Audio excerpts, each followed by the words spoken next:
నా పేరు నామాల విజయ్ కుమార్, ధర్మవరం, శ్రీ సత్యసాయి జిల్లా. సభా వేదిక పైన నా పెద్దలందరికీ, కవులకు, రచయితలకు అందరికీ తల వంచి నమస్కరిస్తున్నాను.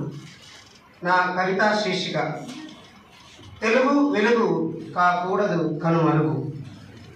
తెలుగు భాష సంవత్సరం అనంతం, తెలుగు భాష ఘనత దిగంతం. నాటి నన్నయ్య నుంచి నేటి సిరివెన్నెల దాకా వెన్నెలై అందరి హృదయాలను స్పర్శిస్తూ దివి స్వర్గాన్ని భూమిపై స్వర్గంగా మార్చింది తెలుగు, మన తెలుగు. తొలి రాజుల కాకతీయుల నుంచి మెలికలు తిరుగుతూ పాటగా, ఆటగా, సంకీర్తనగా, పొడుపు కథలుగా, జానపద కథలుగా, సామెతలుగా, నాటకాలుగా తదితర ఆకృతిలో నేటికి ఉండగా, కృష్ణమ్మ పరవళ్ళు తొక్కినట్టు, గోదావరి సెలయేళ్లు పారినట్టు, అన్నమయ్య రాగాలు రాలినట్టు మన తెలుగు ప్రజల హృదయంలో సద్గుణాలు ఆటపట్టుగా కొలువైంది మన తెలుగు భాష తేనెబొట్టు.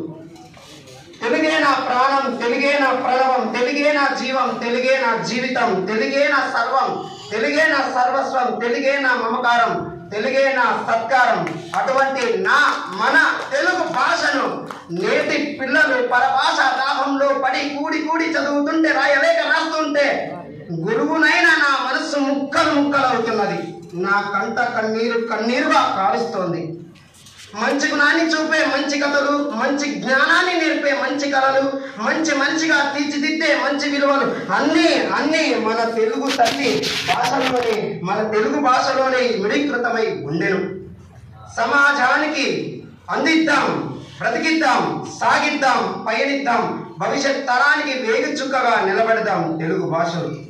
నాదొక ఆశ, తెలుగు అక్షరాన్ని అమెరికాకైనా అంతరిక్షానికైనా తీసుకువెళ్ళాలి, నిలబెట్టాలి. అంతులేని జ్ఞానంతో, మంచి విలువలతో, మంచి మనసులతో నిండిపోవాలి ఈ లోకం. అది కేవలం మాతృభాషతోనే సొంతం, మన తెలుగు భాషతోనే సాధ్యం.